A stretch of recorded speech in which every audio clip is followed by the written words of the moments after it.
in your familiar room, it's a wonderful little meditation, but it's not, don't call it meditation. It's just step out of present, become more alert of your sense perceptions. The primary one for most people is the visual. And then the secondary one is auditory. And there may even, the other sense perception maybe you touch something, or become aware of the air that you're breathing.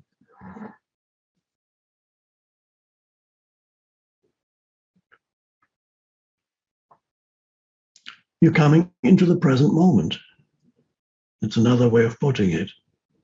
This is the present moment. And in this moment, the burden of your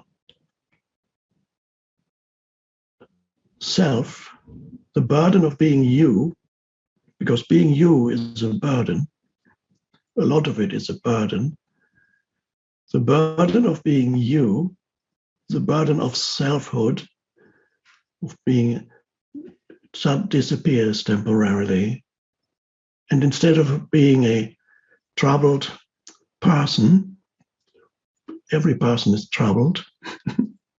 Some are more troubled than others, but every person is a troubled person. Instead of being a troubled person, temporarily, you become the shift, you become an alert presence. Where before there was a troubled person, there's now an alert presence. Until the troubled person returns. It will try to return. It's there in the background, perhaps trying to pull you back.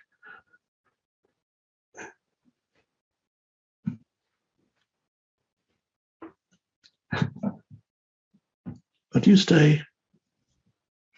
And then you notice, yes, in your familiar surroundings, it's wonderful. This shift can happen for a little while.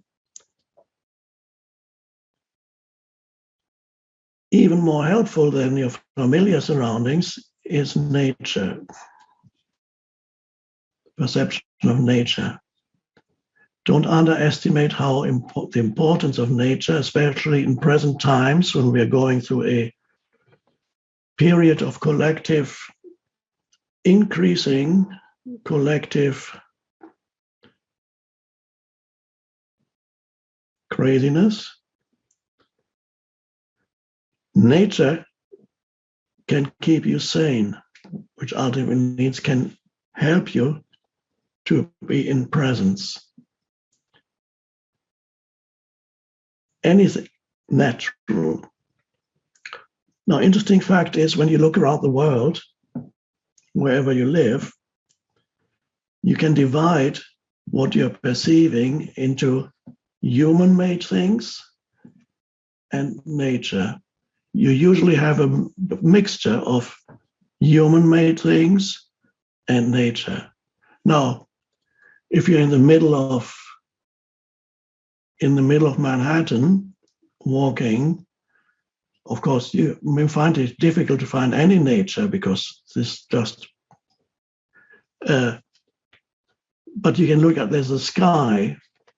You may have to look up just to see the sky, yeah, because the buildings are so high, you have to go, oh, there it is. Nature is still there. There's the sky. People would think you're a tourist. The only people who look up in New York are the tourists. Of course, they're not looking at the sky, they're looking at the buildings. So anybody who looks up in New York is either a tourist or has listened to what I'm saying here and is looking for the sky. The sky is nature too, the continuously changing sky. It's wonderful. But mostly you have a mixture. If I look out of my window here, I can see the sky. I can see trees, fortunately, quite a few trees, evergreens, and some buildings. So it's a mixture of human-made things and nature. Giving attention to nature is extremely helpful. It's easier to become present through nature than through human-made things. So nature has wonderful healing powers. So I highly recommend that you seek out nature as much as possible, no matter in what form, whether it's your backyard, if you have there, or whether it's a little park. If you live in a city, there may be a park nearby, or there may be some trees growing in the street there where you live. Or perhaps you can easily reach open nature, whether it's forest or fields or seashore or whatever it may be. Go there, spend some time there, but not just, it's not, the important thing is giving it attention, because nature doesn't help you that much if you just continue to be immersed in your habitual thought activity while you're walking in a forest or in a park or along the seashore, wherever it may be. You have to give it your fullest attention. Then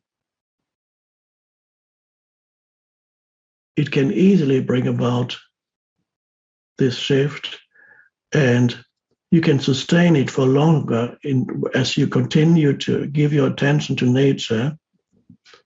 You can stay present more easily in nature, but you have to continue to be alert. Otherwise, the person will reassert itself very easily.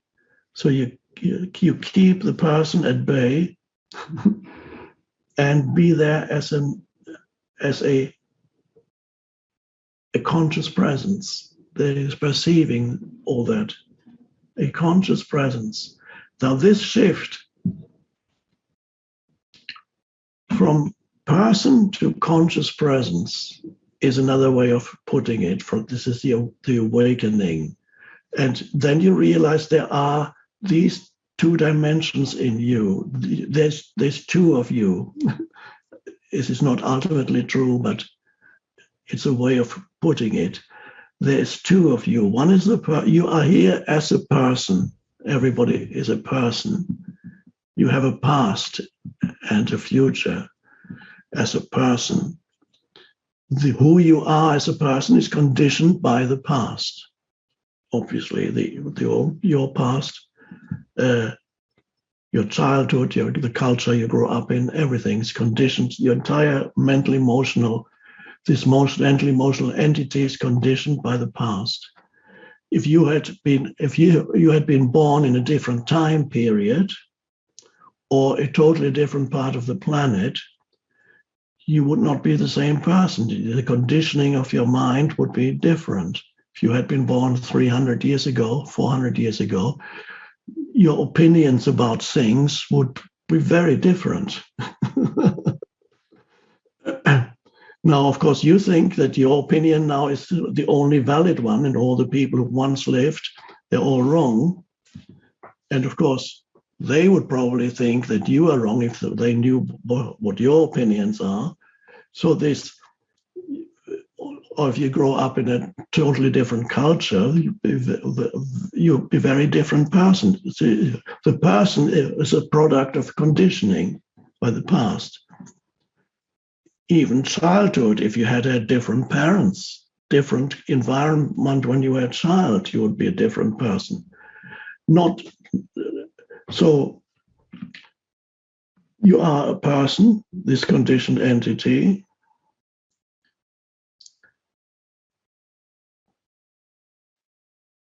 I call that the human. That's the human part of you. But you're not just a human. Well, most people don't only know themselves as human, but they don't realize that they are a human being. They forget the being. And they think all they are is the human. They've never heard of being. Let's see, now, who are you as the being? As the being, you are unconditioned consciousness. And you are as a being, this sounds perhaps a little abstract, but it's not abstract, to realize that you can be a person one moment, and you can be the being in another moment. When the habitual mind activity is replaced with alert presence, suddenly you are the being. There's a depth that suddenly arises, the unconditioned dimension of who you are.